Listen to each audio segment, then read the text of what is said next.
Good evening to one and all attending this session. On behalf of Victoria Institution College, NSS Unit, I welcome you all in today's lecture session.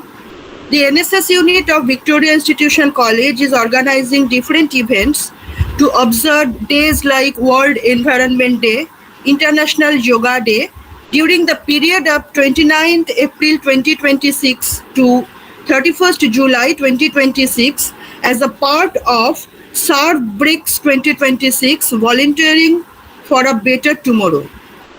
Today is the World Population Day. To observe this day, the NSS Unit of Victoria Institution College organizes a one online lecture to be delivered by a well-known economist of West Bengal, Dr. Debashish Majumdar. In this occasion, today we are truly privileged to have with us Principal of Victoria Institution College, Dr. Moitri Ray Kanjilal. Thank you, Madam, for being with us today and always encouraging us to arrange this type of programs for the benefit of students. So, first of all, I'd like to request our Principal, Madam, to deliver the welcome address. Madam. Thank you, Dr. Paramita. Very good evening to one and all. The NSS Unit of Victoria Institution College. May I audible? Hello? Yes, ma'am. Yes, ma'am. Yes, madam.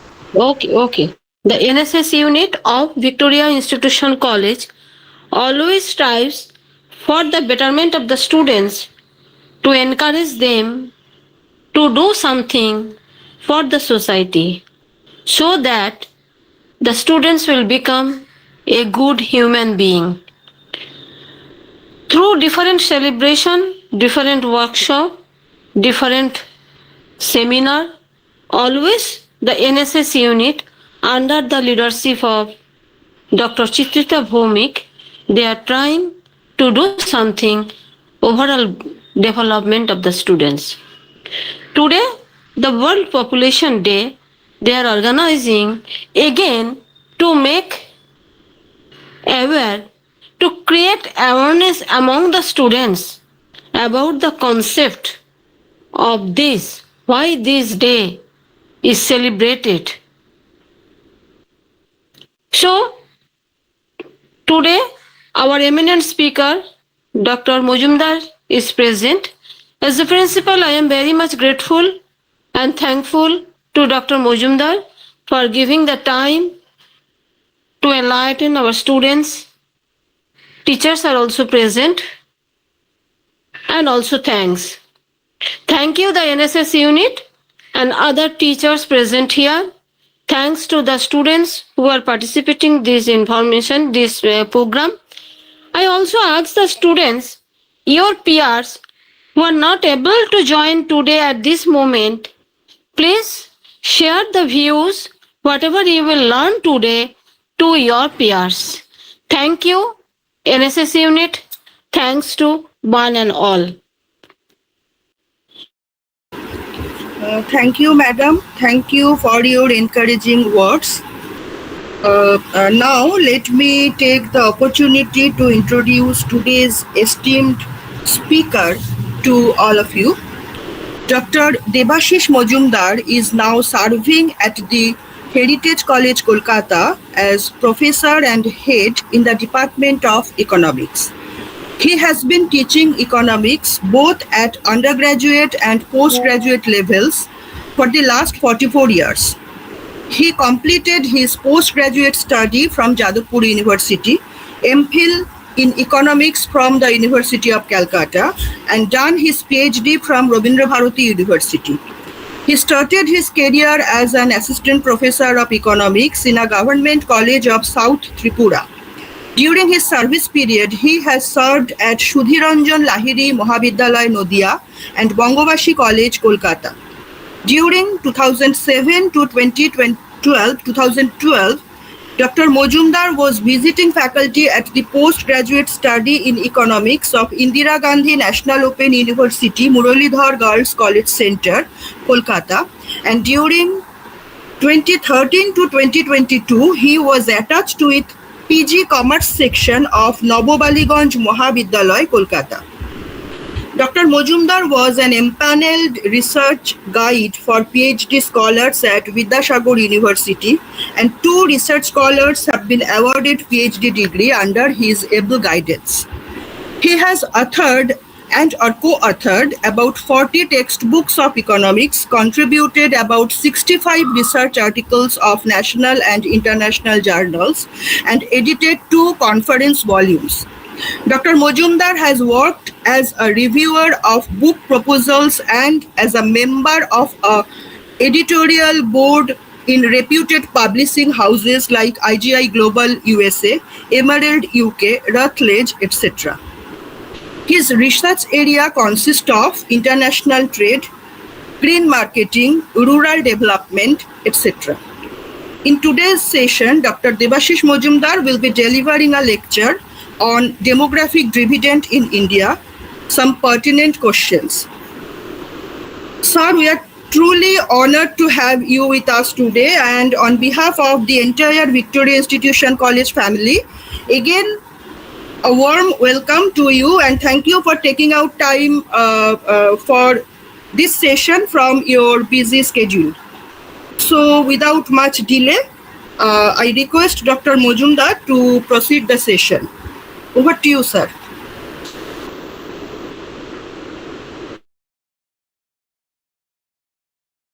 Sir, please unmute yourself.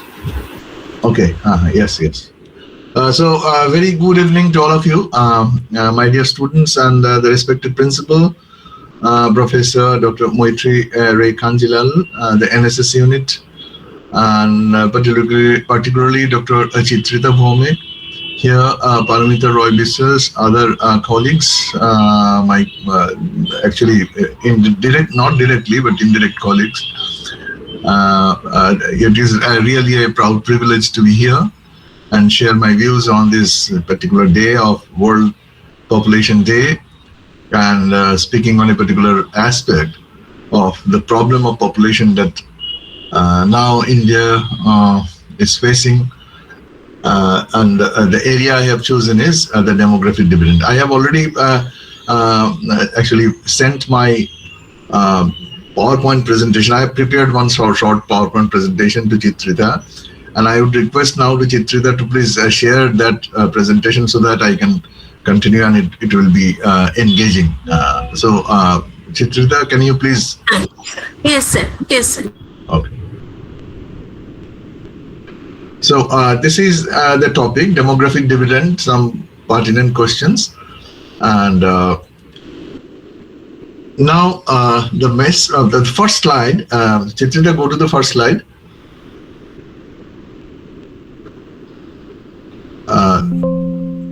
The first slide shows, as you clearly you find that here first we start with the global population, okay, in terms of numerical figures, which is about 8.23 billion as per the recent estimate of 2025. And in 2026, it is expected to reach at a high level of 8.3 billion. Every moment, the population is rising. And so far as India is concerned, we find that India's population is about 1.46 to 48 billion at present.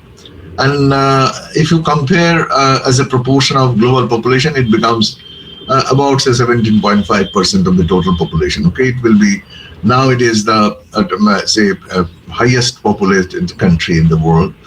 Previously, China had that privilege, okay, to house the maximum people of the globe in their country, but now India, the most populated country, and the base is very high, as the percentage shows that it is growing at a percentage of less than 1%, but still if on the basis of the quantity that you have is more than 1 billion, about 1.5 billion, so even a small percentage increase would mean an addition to a huge amount of absolute amount to every year to our total population. So from that point of view, actually India, to some extent I will come to that debate that whether that additional population is a burden on our country, and whether there is any aspect of that extra population that we feel as a burden, that can be converted to the productive population. And therefore, I have focused on that area of, say, what we call as demographic dividend. Okay. Now the next slide, Chitrida. Now this next slide, some of the slide I have I am showing some of the graph, and this is a graphical representation of the growth of world population since 1950. And you can clearly observe that from 1950, when the world population was about, say, 2.4 to 2.5 billion, and in 2025 it is about 8.3 billion. And the trajectory, the probabilistic, or this is a forecast, this has been taken from the United Nations World Population Prospect 2024, that there was a report, and that shaded area, it indicates that what will be the possible trajectory of population growth. It can rise, and there is an upward limit, there is also a lower downward limit, and there is a median pathway that we observe here. Okay, this is the median path. Now, this is all about the growth of world population. Okay, and the next slide. Next slide will. This is interesting in the sense that the demographic feature of a country can best be represented with the help of the structure of the population on the basis of their age. The different age group here, we observe that the old aged people, okay, just like me, for example, I've retired from West Bengal College service in 2016, and since then I've been serving still. Okay, so we the old aged people, because of medical facilities, etc., the life expectancy at birth has increased. So you find this line, 65 plus people, their number is rising, and it will be rising further. Okay, and what is most interesting is that the young people within the age group of 15 to 24, okay, in India, in the world as a whole, their population is also rising and leveling off, and their projection is that it will be leveling off, and there is a slight tendency of decline in the future. And the working people, for example, if you consider them, normally working people is, say, 19 to 59, but here the category was 25 to 64, and that was rising, and in the future that will also be leveling off, but within a specific forecast area. So this is all about the basic, and the children 0 to 14 years of age, their population, their absolute number has also increased, and again there is a tendency of decline, okay, and within a particular range. So this is all about the age structure wise, the population growth in the world as per projections. Okay, the next slide, please.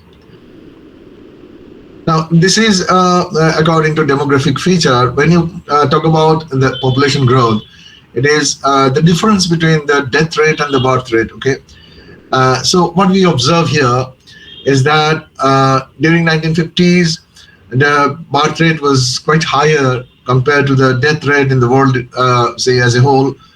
And what you observe that because of that difference, and the gap is falling, that means a period comes when the birth rate declines first, and the death rate is also falling, but the rate of fall has declined, and gradually in future, this projection suggests that in future, though the birth rate will be falling, okay, but death rate will be rising. Okay, while going through that report, it appears to me that it is on the basis of a belief, but it is not explicitly defined there. But what I feel that this the main reason behind such increase in the death rate is the climatic conditions, adverse climatic conditions, and other adversities can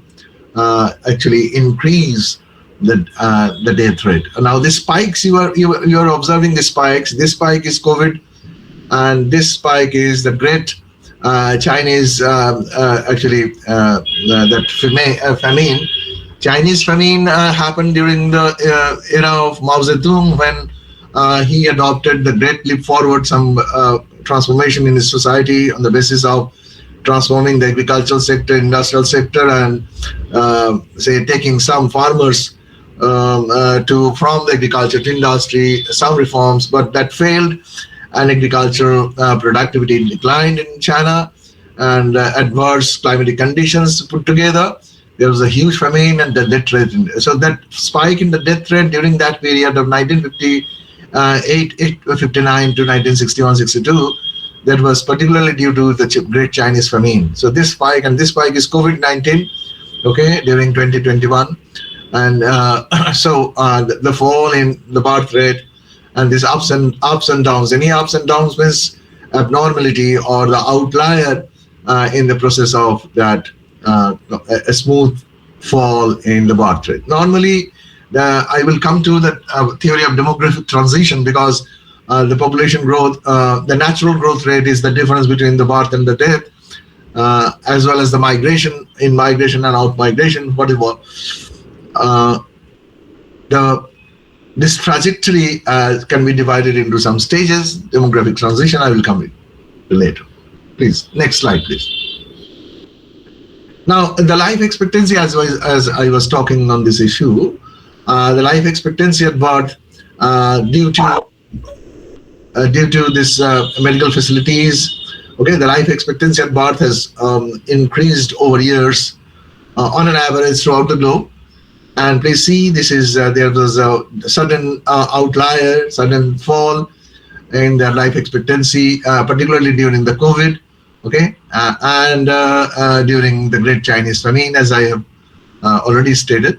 So, and one particular feature that you observe, this is also true for India also, the life expectancy of birth for the female population, biologically, it is higher than that of male population. But in India, if you go to the colonial era, say in our early population census, in some of the years, you'll find that this female life expectancy of birth was very low, and it was less than that of their male counterpart. But now it is not so. It is almost equal to that of, similar to that of the world trend. Next slide, please. Now, coming to India, just like that of the trend that we were discussing regarding the world population, in India also we find a similar trend of rising, and it is rising from less than 1 billion to about 8.3 in 2025. And please see that the forecast is that in future this trend, the median path is a falling trend. Okay, the shadow shows that there can be a rise, there can be a fall, but in between, on an average, it is expected that there will be a fall in the total population of India. The next one. Chitri, the next slide. Now here, this is interesting now, the population growth, the structure of demography in terms of the age structure. Here you find that this green line, the young population within the age group of 15 to 24, it has reached almost at its peak. Please see the green line, okay? And the working population also 25 to 64, it should be 59, okay? It should be within 18 to 59. So that has also increased. So this part is known as the demographic dividend. Why it is called demographic dividend? Demographic dividend because we are comparing the productive part of the people in the total population. Productive part in the sense that the young people is expected to be more productive. Sorry. They can be made more productive through education and through training. Okay, so that they can contribute their productive power, both intellect as well as physical power, towards the output growth of different sectors of the economy. And when normally the economics people, they talk about the production function. The production is a function of say capital and labor, then capital and labor is distinguished. But most of the economists at present, they consider, for example, economists like Nobel laureate Amartya Sen, Vijit Vinayak Bandyopadhyay, Zadris, all of them, they consider this labor force as human capital. Human capital, that means through proper education and training, you can make them productive, just like their contribution will be just like the capital, okay, just like the physical capital. So therefore, if we can properly utilize this young population of India for productive purpose, so that is the main aspect of demographic dividend. Okay, the next slide, please. Now here, as I was talking that of the different demographic transition, there are different phases of demographic transition. Now I have differentiated it on the basis of the graphical aspect of the data when I present it through the graphs on the basis of UNO data.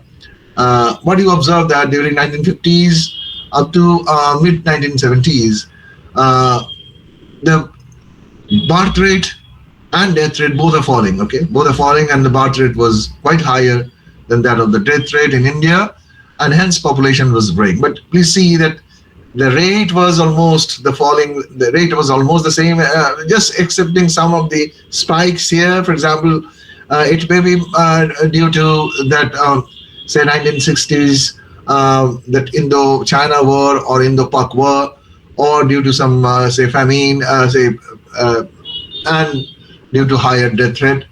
There can be some reason. And here the spike in the 21st century, early as the first part of the 21st century, can be due to this.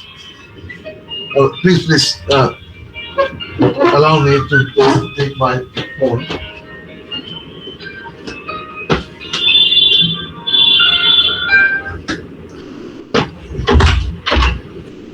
Is it not okay?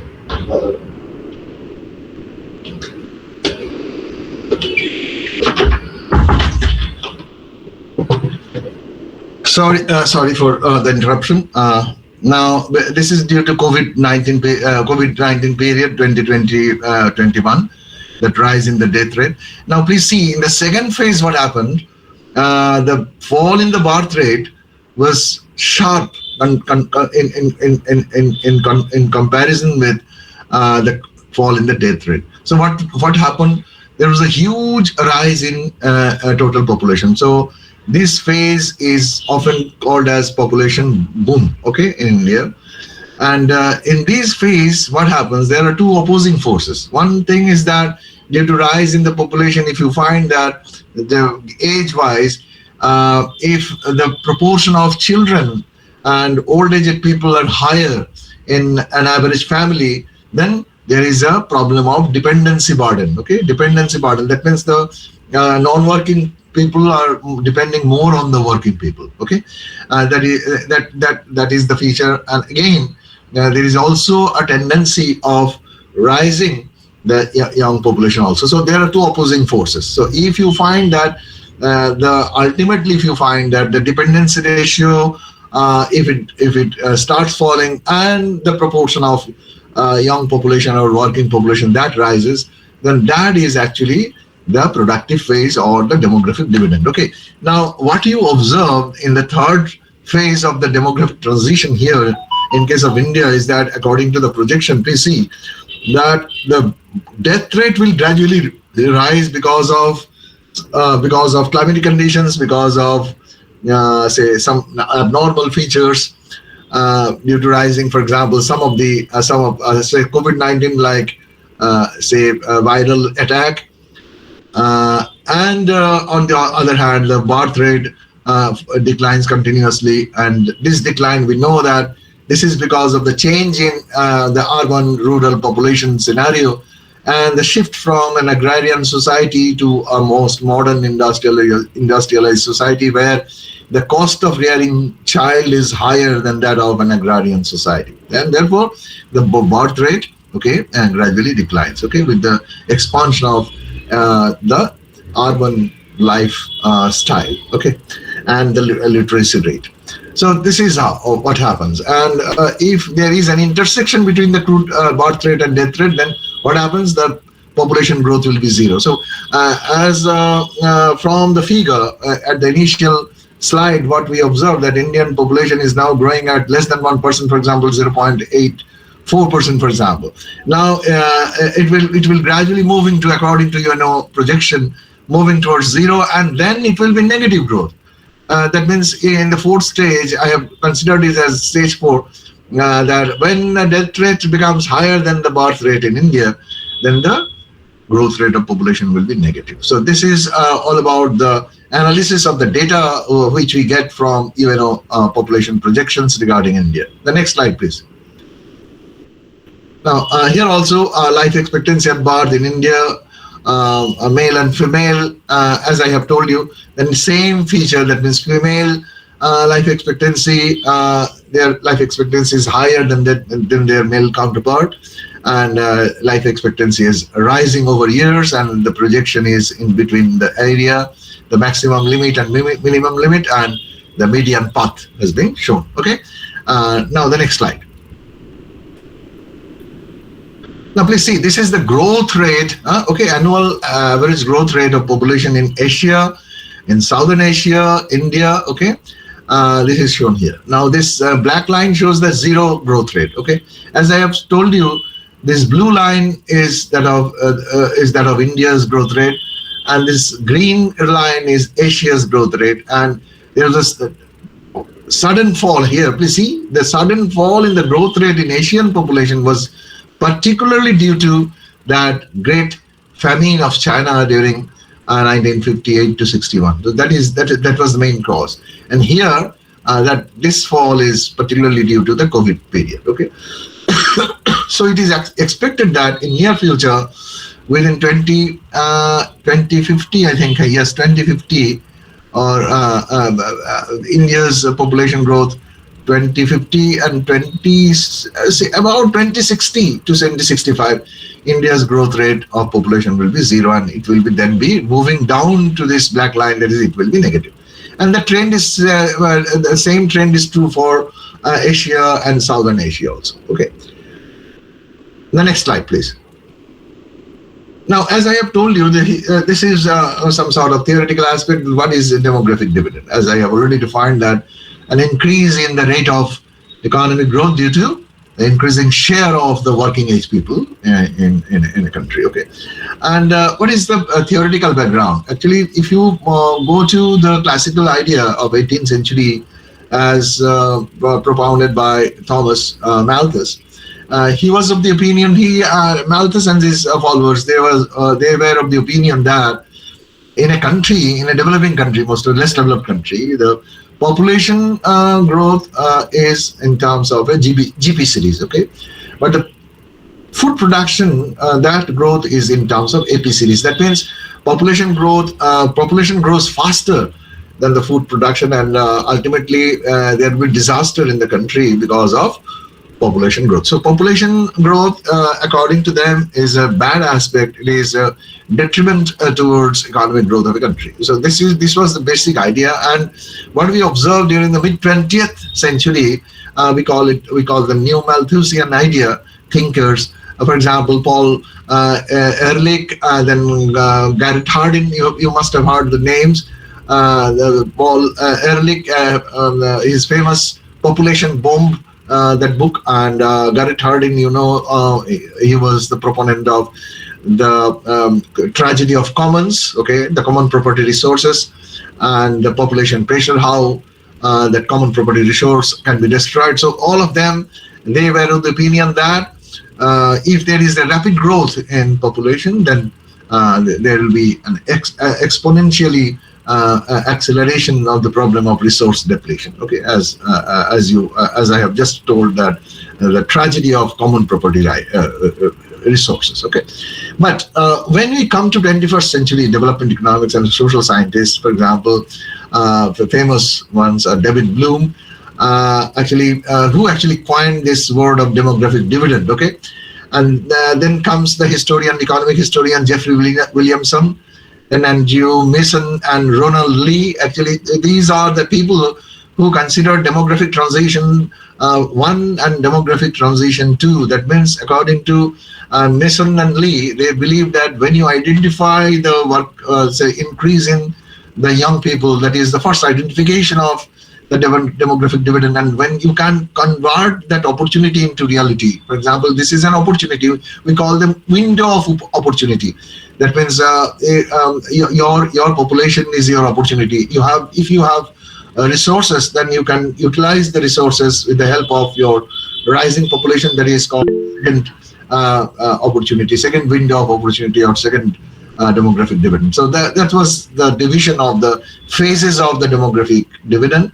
And Amartya Sen and Zadries that you know very, very well, those particularly the students of economics, they know it that according to Amartya Sen and Zadries, they were the opinion that in any developing country like India, if you can increase the capacity or capability of human being through proper education and health facilities, then this capability expansion, okay, what is capability? They were of the opinion that when an individual can convert the characteristics of a commodity into its functionings, we call it the capability. Okay, for example, the characteristics of any modern machine, say any modern computer. But if you cannot operate the computer, then it is useless. Okay, if somebody gifts you a modern machine, but if you cannot operate it because of your poor capacity to operate, then it is useless. So through your education, through your training, through your upskilling, and through better health facilities, if you can gain that capacity to convert the characteristics of a commodity into its functionings, then your capability will expand, and that capability expansion in the country is actually economic development. So therefore, if you can make the young people productive, that is the main point. Thrust point is that then there will be expansion of capability, and they believe that poverty, when you talk about poverty, income poverty, okay, actual poverty is the capability failure. Okay, I think here Chitrita এখানে আমাদের যারা আছেন তাদের মধ্যে বাঙালি যারা ছাত্রছাত্রী তারা আছেন, আবার বাংলায় বলেন না এমন ছাত্রছাত্রীও আছেন, তাই না?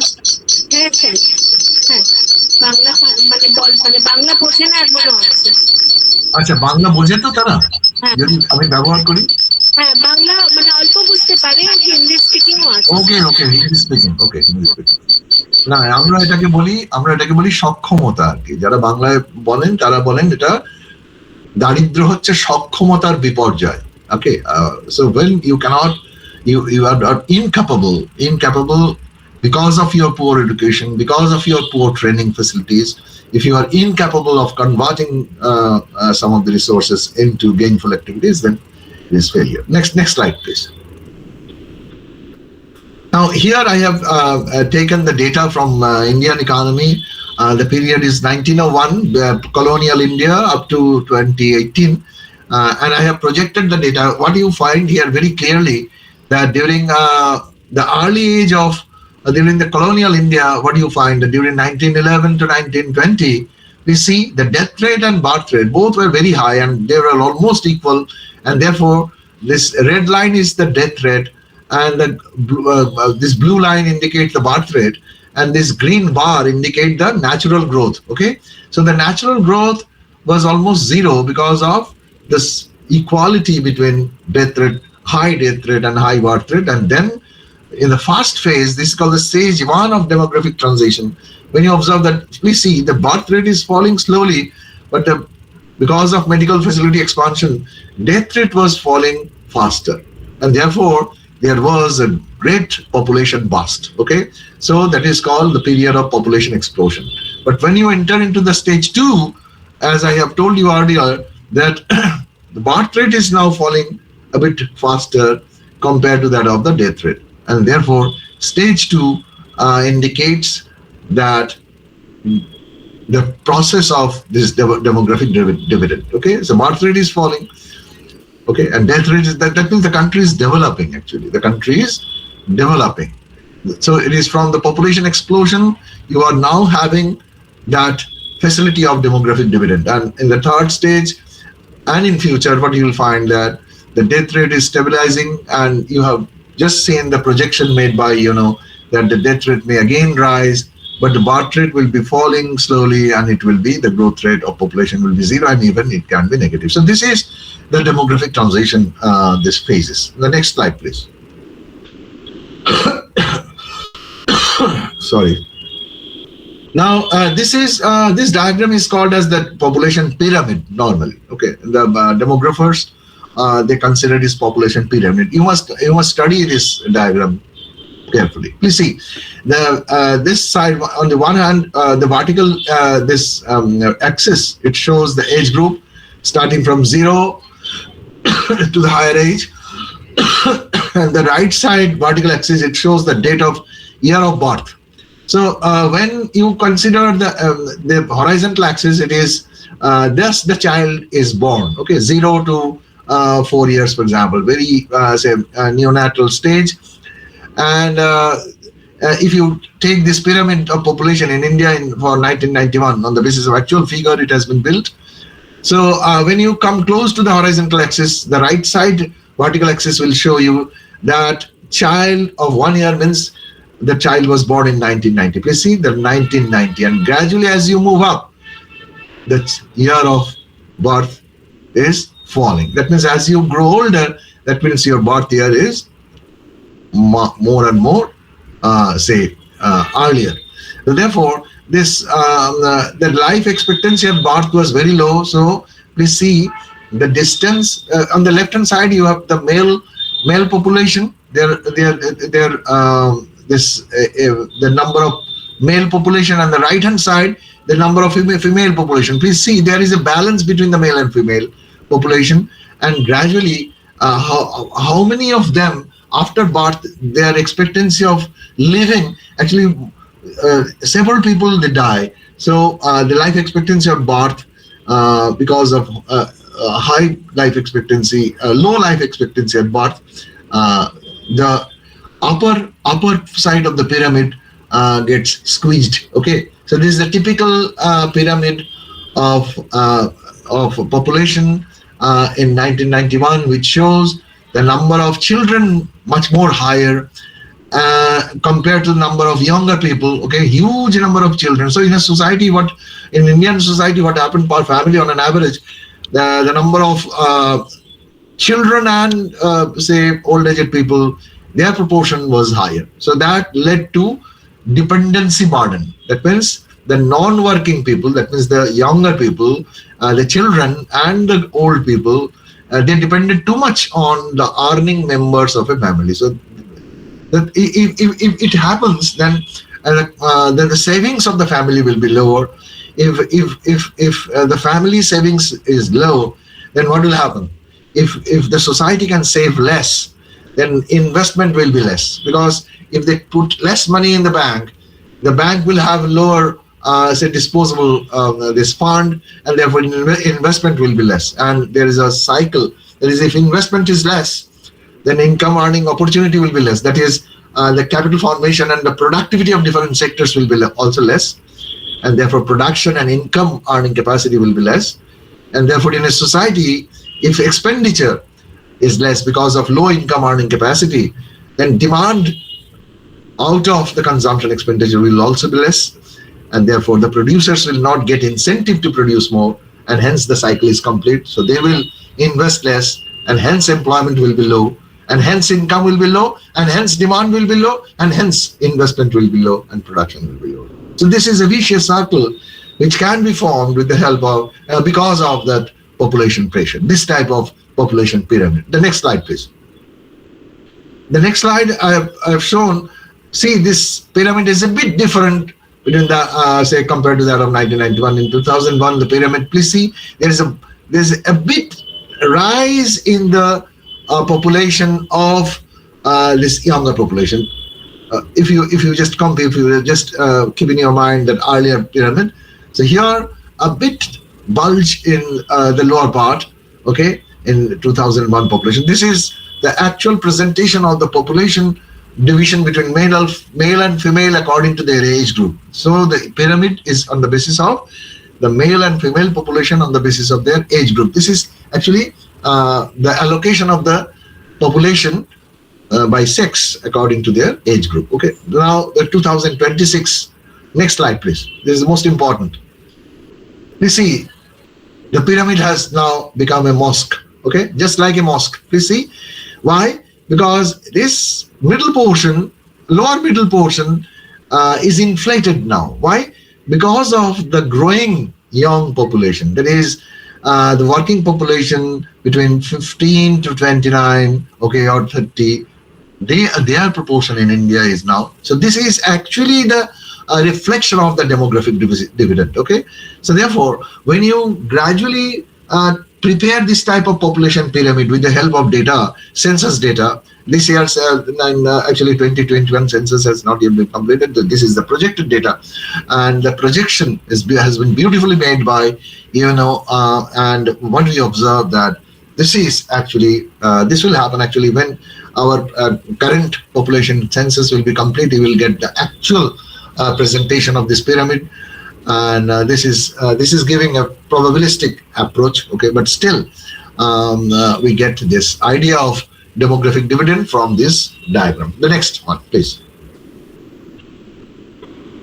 So now, first of all, after this presentation of the diagrams, the data with the help of diagrams, we come to the impact of this demographic dividend or the changes in the age structure of population of India. Okay. Now, the first one is the savings effect. Savings effect means that is if you observe that the dependency ratio declines gradually. For example, if the dependency ratio gradually declines because of the rising earning members in a family, and actually the lower say children in a family, then their savings capacity will rise, because the cost of rearing a child, the medical cost, the educational cost, if you can save your cost, then you can save more. Okay, so your spending is less on child rearing, then you can save more. That is first is the gross savings in a society may increase because of that. And the next one is increased labor force participation by human. Now, if the fertility rate declines, okay, if there is a fall in the fertility rate, what you have observed in the demographic dividend, that number of children is squeezing, and the younger group is moving up. So the fertility rate a bit falling. So women will get more scope to participate in the workforce. Okay, so this decline in fertility gives the women to freedom to participate in labor force. Labor force participation rate in economics, it means the women who are actually working and who are also searching for the work. Both together, we call them the labor force. Okay, and there will be an increasing scope for using the human capital, as I have already explained the human capital. So in a society with demographic dividend, there will be greater scope of human capital building. And when the women, their earning capacity rises, then what is most important is that they are more concerned with spending their say family income on children education and health. So female education, female income, okay, in most social scientists, they are of the opinion that the family expenditure on health and education will rise. That is a positive aspect. Next slide, please. Now, there are some debate. For example, as just now we have shown that with the change in the demographic structure, it is expected that family savings will rise. So if you here I have just projected the gross domestic savings as a percentage of India's GDP since the say inception of the first five-year plan, 1950-51, and you please find here that up to 2011. Okay, this is true. That means with the change in the demographic structure, the gross domestic savings, household savings as a percentage of India's GDP, that increased gradually. But despite demographic dividend beyond 2011 up to 2018, please see the domestic savings are falling. So domestic savings, this change not only depends on this demographic structure, it also depends on many other aspects. Okay, there are several other factors which affect savings. And the next slide, please. Now, this is the most important aspect for the students, okay, the younger population, and the problem of youth unemployment. And this is actually the glaring problem that India faces today. And economists like Kaushik Basu, you will find that often he indicates, even the Avijit Vinayak Bandyopadhyay, they are of the opinion that with the growth in population, the demographic dividend, okay, now should we consider it as a dividend if you cannot use them properly? At the outset of this lecture, as I have already told you, that if your policy is such that you take a policy in such a way that you can educate and make the younger people skilled, only then they will contribute something towards the society. So if you observe that this younger population, here I have taken the World Development data, World Development Report, World Bank data, within the age group of 15 to 24 years, okay, the unemployment rate is rising, and this red line is the unemployment rate among the female young population compared to their male counterpart. On an average, the unemployment among the young population, now it is about 16% or so. We fail. India now is failing to properly utilize their young labor force. Okay, so that is the most crucial aspect of the question regarding, or the debate arising out of the demographic dividend, that whether we can consider the proportion of young people as dividend or not. So what to be the dividend poses a challenge that you must take proper policy so that you can make that possibility into reality. The next slide, please. Now, forces which actually acts here, there are some negative effect. One is capital shallowing effect. Capital shallowing effect means if population as a number, okay, absolute number, it grows fast, then in a country like India, the labor capital ratio or capital labor ratio will be falling. So K by L, capital, the available capital, and if the labor is rising, but capital is not rising fast because of savings and because of investment, because of so many other factors, there is this is one effect. This is bad effect of capital shallowing effect. The other is dependency effect, as I have explained to you earlier. And the investment diversion effect means when the government has a responsibility to supply the civic amenities to the growing people. Okay, the government has so many things to do, so they are compelled to spend more on social activities. So therefore, the fund will be diverted to social activities, which could have been put to the productive activities. So that is called investment diversion effect. But here, the actual data, it shows that the dependency ratio in India from 1951 to 1981, it increased. But from there on, gradually, there has been a downward tendency in the dependency ratio. That is a good sign. So the dependency ratio is falling. So therefore, if there is a fall in the dependency ratio, then we hope that capital shallowing effect can be counterbalanced, or the savings effect can be intensified, etc. Okay, the next slide. And I have come to the close of my lecture. Now, if you see India's condition across Indian states, the conditions are different. In some of the states, particularly in southern states, you will find that the working people to non-working people, their ratio is quite higher. For example, in the lecture, in a seminal paper of Amartya Sen, you know, that paper is called as Missing Women.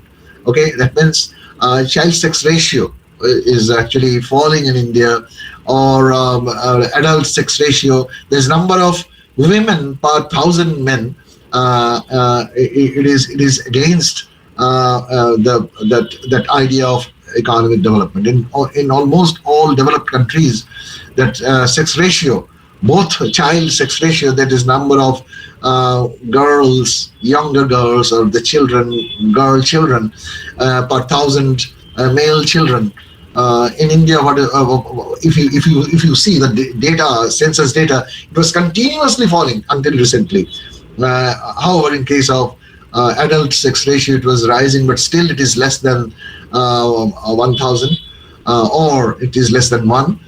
Only in case of Kerala, it is an exception where the number of women labor force, women population per thousand male is more than 1,000. So that therefore, where this women are going, that was the concept of missing women. Okay, this is because of some social taboos or some sort of ideologies and misconceptions. Okay, and so that we find in many corners of our country, even today, there are beliefs that women do not contribute too much, and so we must spend less on the female members of the family, girl children, and that is bad.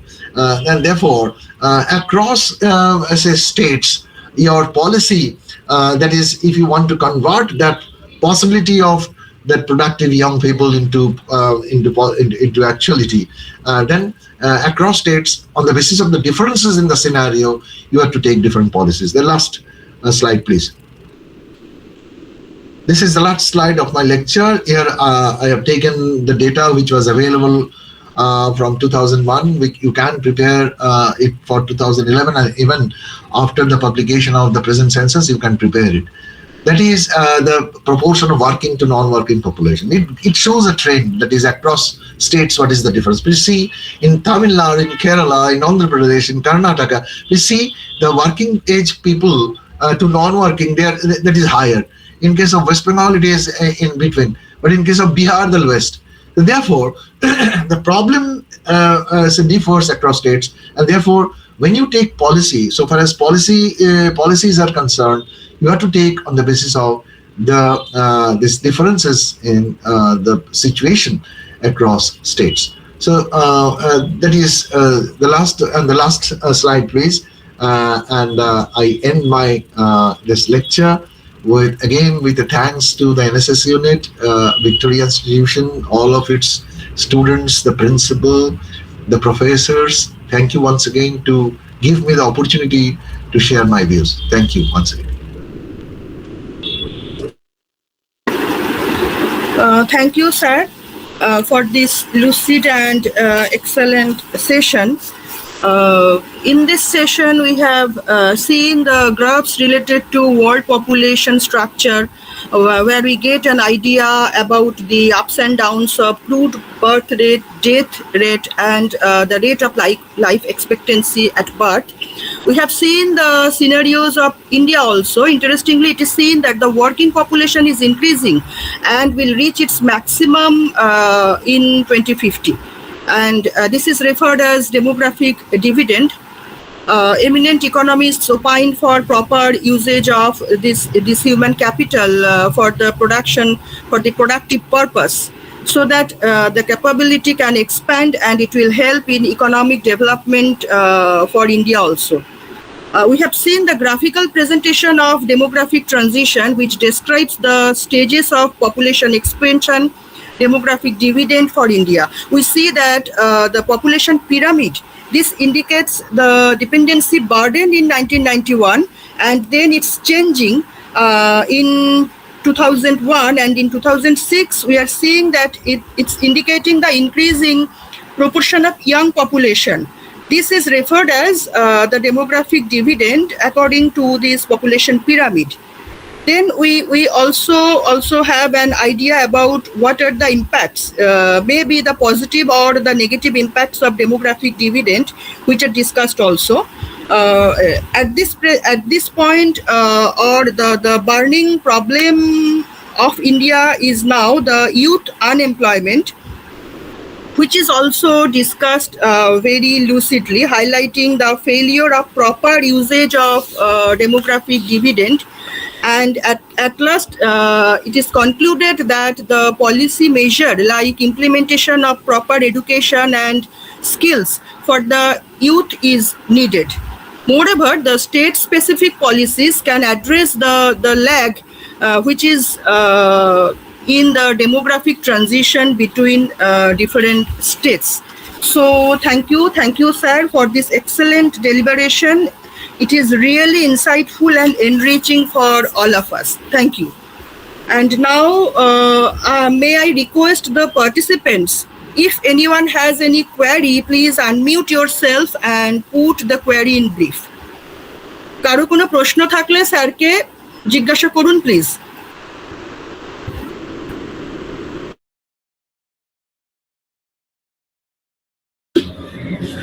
আচ্ছা, আমি একটা প্রশ্ন করতে পারি?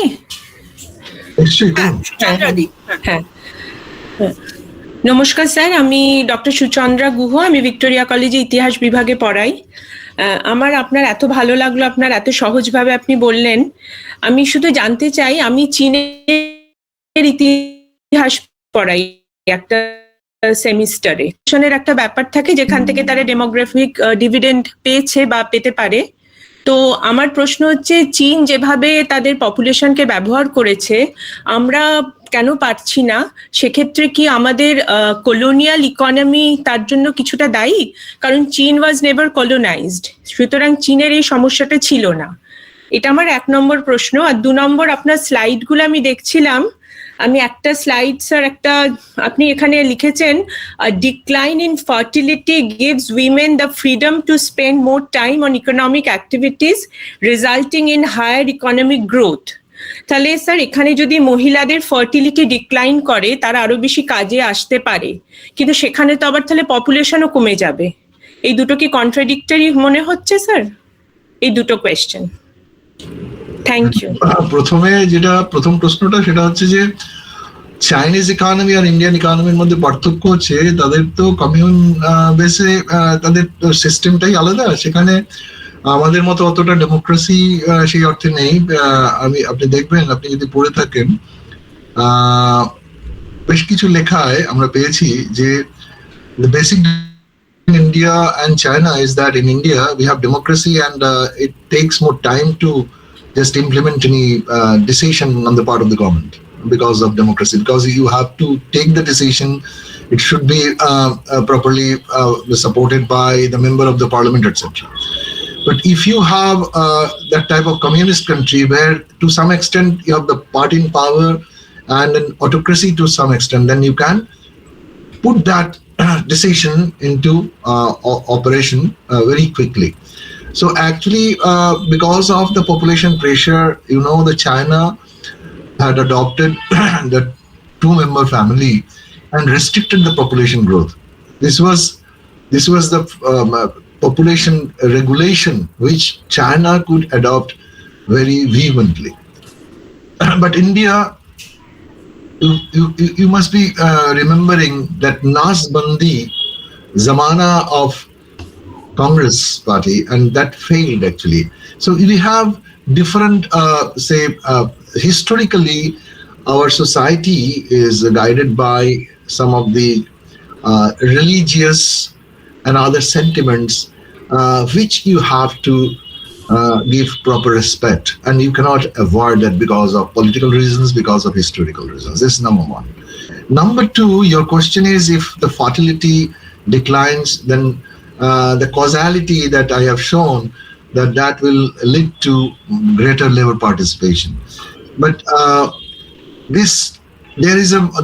in economics and vital statistics, there is a technical term, we call it TFR, total fertility rate. That means women replacing at least 2 children in a lifetime. So when fertility fall, it means it implicitly assumes that it has already crossed that TFR rate.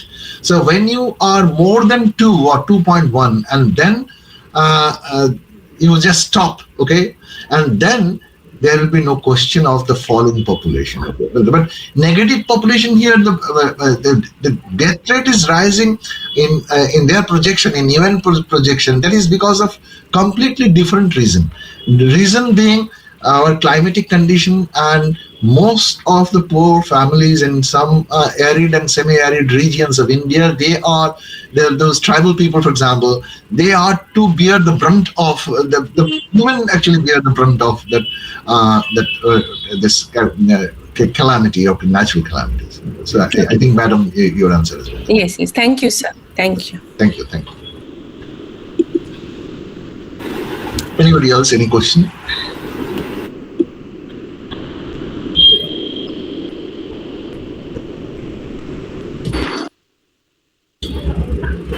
Good evening, sir. Yes, please. So my name is Ashish Maknan. I am also faculty of Victoria Institution College. Sir, just wanted to know something. Sir, as you said, the fertility rate has declined over the years, right, sir? But sir, why is it that India's population is still increasing even though the fertility rate has declined, sir? So just wanted to know this. No, actually, if you read India's demographic transition, you will find there is a technical term called hidden momentum. Hidden momentum means when there is a thrust. For example, if you see that there is a wave, for example, there is a wave, huge wave. And if you want to restrict that wave, then despite of your effort, that momentum continues for some time. So this is called hidden momentum of population growth, famous theory. So this is a nice question, that to control population, we must attain that ideal fertility rate. Okay, India has to some extent attained that. It has not declined 2.1 ideal TFR. So it was higher and it is falling. That means as it is falling, so the rate of growth is falling. But since for example, you have 10 rupees and you tell me, sir, my income has 100% it has grown. So what is the meaning? 10 rupees to 20 rupees? Yes, sir. Then you tell me, sir, my income has grown by 50%. बोले अरे पहले तो आपको तो 100% बढ़ा था, अभी 50%. बोले नहीं, फिर भी हमको बहुत हो गया, क्योंकि 30 रुपीज 20 रुपीज का 50% तो 10 रुपीज हो गया ना, तो आपको 30 हो गया. So therefore, when you have 1 crore, then 1% increase means it is more than me, because I have only 100 rupees. So when your population base is very huge, 146 crore, so even 0.5% increase means huge. So therefore, there lies the problem. It is not the percentage. It can be less than 1% growth, but the population size of India is highest. Okay. Yes. Therefore, we are a landlocked country. No, you cannot expand your land. Mm-hmm. So there is huge pressure on land. Our policymakers are boiled with, they are very much disturbed. If you think carefully, then it is disturbing in the sense that as you go on adding population, then from where you will arrange for their food, from where you will give them the environment. So the environmental damage is there. Today in newspaper you have seen that in West Bengal, the chances of getting potable water, it is now mostly contaminated by arsenic and iron. Okay, so चिंतित होने की बात है ना? जी sir. धन्यवाद. Thank you sir.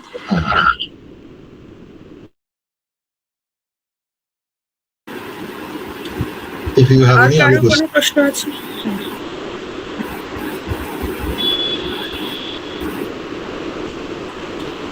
The students, where are they?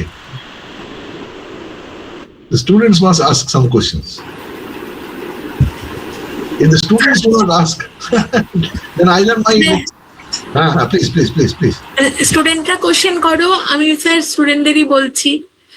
দিব্যশ্রী, অনামিকা, নার্গিস, কোনো question থাকলে করো. কশিশ, আফরা. স্যার ওরা খালি মানে শুনছে আর কি. আমি একটা কথা বলি, আমার না এই অনলাইন বক্তৃতা দিতে মোটেই ভালো লাগে না, কারণ আমি সামনাসামনি কথা বলতে. Hello, good evening sir. হ্যাঁ জামির, প্লিজ হ্যাঁ বলো.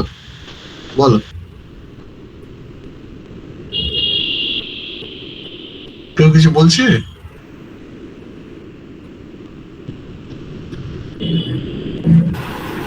অফলাইন আফরা বলো. আফরা বলো। তোমার কি প্রশ্ন আছে বলো, যা যা মনে হয় বলো, কারণ ওদের মধ্যে অনেক প্রশ্ন থাকে, ওরা লজ্জায় বলতে পারে না। যা ইচ্ছে তাই বলো, যা মনে হয় তাই বলো।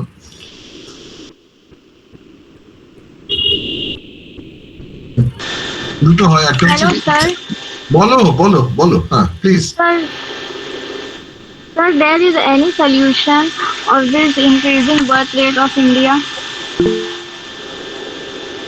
Now, actually, in my lecture, what you have found that India's growth rate of population is now falling, and it is the death rate will be rising and birth rate is falling. Okay, so if you have properly identified my lecture, your question is redundant in the sense that actually the birth rate is falling and death rate will be rising, so that our population growth will be zero, and it may also become negative because of the reasons which I have already said. So the problem is not that. The problem is that if we cannot properly utilize our young labor force, that was my focus area. Okay, the birth rate is falling. Birth rate is not rising. In India, the birth rate is falling, and it is expected that the death rate will rise. And ultimately, the rate of growth of population will be nearing zero. That is the UNO forecast. And they have prepared the forecast and on the basis of some model, mathematical model and data source. ठीक है भाई? Thank you, sir. Moshumi? But sir, there is huge number of unemployment rate in India. That That are youngsters also unemployed. then Sir, your voice is breaking. Yes? Please tell me. Your voice is breaking. Okay, thank you, Afra. Thank you. No. Actually, her question was that there is young unemployment and how that problem can be solved. That problem can be solved only through proper government policies. That means there should be proper expansion of industries. If you see, for the last 60 to 65 years in India, the share of agricultural sector or the primary sector in gross domestic product, okay, it has fallen. It has fallen, and now it is about 17% of the GDP coming from agriculture. But still, 49% of the Indian labor force, they are depending on agriculture. So agriculture is over pressured. Okay, but what we observe? We observe that the maximum proportion of India's GDP, gross domestic product, comes from the tertiary sector, the service sector. But the contribution of the industrial sector, the secondary sector, has almost stagnated. So what we need is to expand the productive sector. That means the secondary sector, to give, say, employment, not only employment, secured employment. Now our economy is an economy of gig economy. Okay, temporary worker. Okay, there are huge unemployment, and you see the people carrying Zomato. Okay, these are Blinkit. These people, they do not have any social security. So therefore, with the growing unemployment, there are employment opportunities, but they are not giving them a standard of living acceptable to the common people. Okay, so that is the problem. So therefore, there lies the role of the government. Normally, this is the crux of the problem. We are in the era of privatization, where since 1991, government of India, even today, giving more importance to the private expansion of the private sector. But how can you imagine the private sector, through their investment, will consider the social security, will consider the social justice? If there is unemployment, the government should come forward. For example, here in agricultural sector from this year, that Employment Guarantee Act, which was Manrega, now it is Vivi Ramji, where the government is giving guaranteed employment for 125 days. This type of employment opportunities or employment generation programs, there's some sort of skill upgradation or upskilling, then proper education and skill development. All these programs have been taken by the government, but what is most important is the supply of labor force in the young generation and the demand for the labor force. There is a mismatch. What industries want, our syllabus, our curricula, are actually not matching with the demand. Okay, so there is a mismatch between the demand for labor and the supply of the labor, and therefore the whole problem arises. This is according to my. We can differ, but your question, the possible answers come to me in this way. Okay, thank you. Hi, Moshumi. Thank you, sir. My name is Moshumi Rajgupta. I teach in the Department of Political Science, and my question is in relation to public policy. Sir, as you have already said, you pointed it out just now that our economy is our economy is moving more towards, the youth is moving towards gig employment, not stable, temporary in nature. But this is a reality. However, it may sound, but this is the reality. Would formalizing the gig economy, the sector, I mean, providing them with certain safety nets, like benefits, like some legislative intervention on behalf of those workers, which will move towards formalizing the gig economy, will this in any way help India maximize the advantages of demographic dividend? This is my first question. And second, sir, since our youth, as you have mentioned in your presentation as well, and we all are aware that our youth, the Indian youth, is semi-skilled in nature. They are not totally skilled. So absorbing a semi-skilled youth workforce, how should the industrial policy prioritize? I mean, should it prioritize on capital-intensive sectors or towards the labor-intensive sectors, which has more potential to absorb the semi-skilled youth? For example, tourism, for example, local arts and crafts, textiles, etc. These are my two questions, sir. Thank you for your question. Actually, when we talk about the unorganized sector, in India, about 93% of the total workforce, they are in the unorganized sector. And this problem has been pointed out by so many committees and social scientists, economists. And what happens if there is so much of unorganized sector employment? Then there is a problem of social security. Actually, you can fire them out.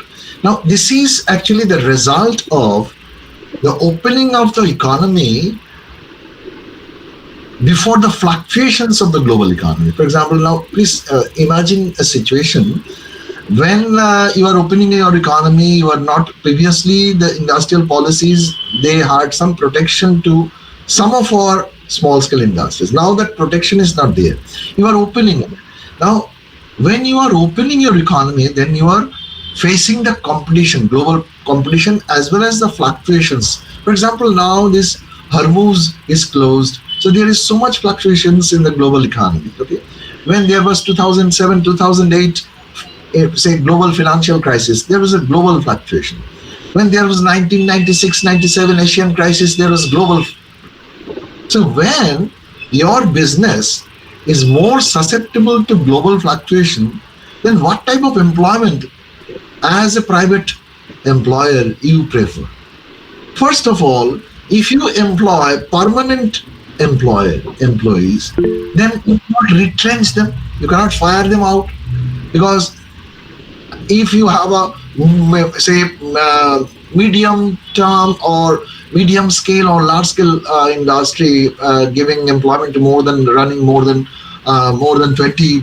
laborers or 50 laborers using electricity power, so according to labor laws, you cannot fire them up suddenly.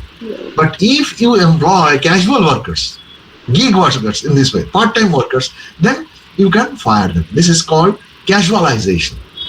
So casualization is a way out for the business houses to tackle the sudden fall in the international demand. That means if there is a sudden fall in demand international, your export income will fall.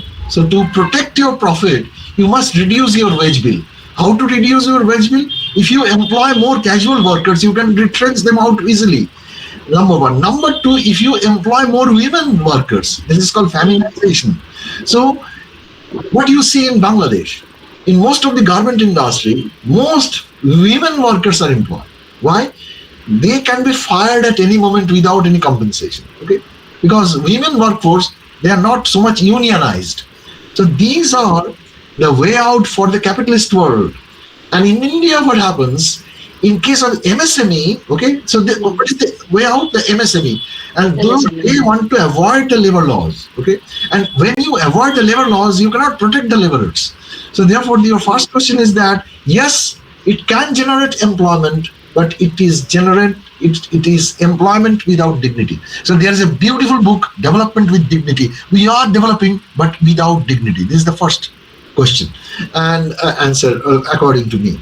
And the second one is that technology. If we open up the economy, and normally nowadays the story is different. That is, now we are developing our own technology, but there was a situation when we had to import technology. Sometimes we import technology. Now, when you import technology, it is built according to the supplier. That is, in those Western capitalist countries, they are suffering from labor shortage, okay, but they have enough capital. So their production process is capital intensive. Now, if you adopt that imported technology, for example, now the education system that you are having, Nana, this is imported education system. And every college now in West Bengal, for example, we know West Bengal, so every college is now facing a huge crisis for just implementing this 4-year degree course. This is an implanted model. Implanted, true. This is not our model. So therefore, whenever you implant any model, you face a crisis. And therefore, normally what happens, this is, if you see, you are a professor of political science, I think, but normally, have you heard about Arthur Lewis, the father of that great transition, that when an economy moves from a lower stage to the upper stage, from an agrarian-based economy to an industrial economy, the theory of Arthur Lewis suggests that when the capitalists, they take the labor force from the agricultural sector to the urban sector, then normally it is expected that the both wage bill and employment will rise. But ultimately it doesn't happen. What happens? It is growth without justice. They are moving to industrialization by adopting capital intensive technology, by adopting automation, by adopting artificial intelligence. So what will happen? There will be growth, there will be income, there will be profit, but there will be inequality in the distribution of income. There will be polarization in the society.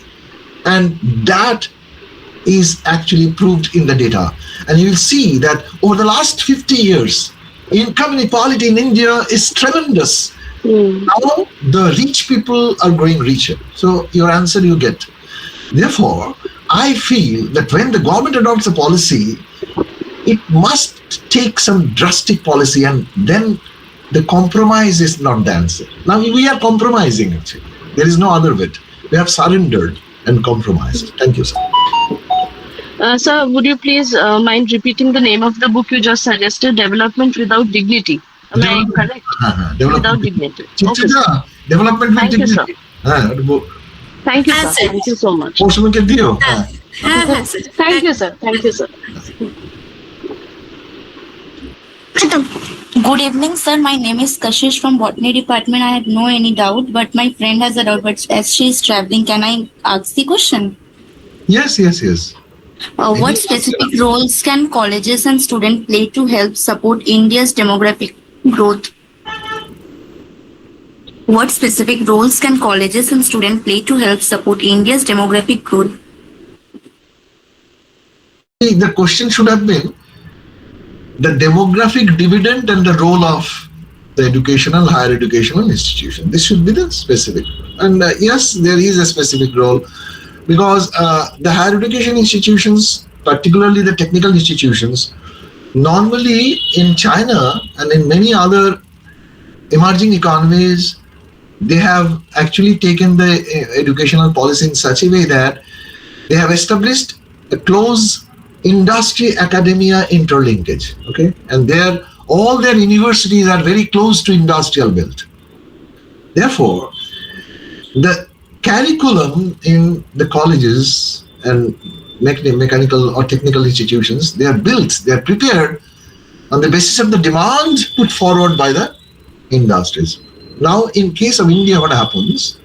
We have curriculum even in technical institutions, even in business management institutions. We give the students the education, the learning pattern. For example, say continuous 3 years or 4 years. Then after their graduation or post-graduation, what they find? Their capability has increased, no doubt. But in the meantime, the technology has changed. The pattern of the demand has changed. And it is called as disruptive technology. Okay? For example, in the age of digitalization, in the age of artificial intelligence, whatever fast rate you are growing, you cannot keep pace with the growing technology changes. So therefore, this is the problem. So the role that educational institutions can play in this dynamic world where the technology moves very fast compared to the curriculum of the education institutions is that we should try to make or frame policies so that the educational institutions can have a proper linkage, maintain a linkage between the industries and academia. That is my answer. I don't know whether it has satisfied your question or not. Anybody else? Now, I think the question session should be stopped and there should be an end because I feel tired now. Yes, sir. Okay.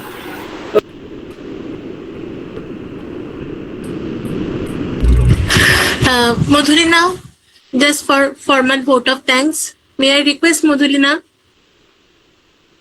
Yes, Chichitadi, am I audible? Yes, yes. Okay. It's time for the Thanksgiving session. On behalf of Victoria Institution College, NSS Unit, I would like to thank our today's esteemed speaker, Dr. Debashish Mojumdar, from the bottom of our heart. Thank you, sir. We are glad to have you today among us. We all, as well as our students, must be benefited to hear your very informative and thought-provoking lecture. Thank you again, sir. I would like to thank our patron, our honorable principal, Dr. Moitri Rekanjilal, to support our effort to make today's program a successful one. I would like to thank our beloved students for their patience and wholehearted participation. Thanks to each and every NSS member and our faculties for being with us and make the program successful. Thank you all. Good night, everyone.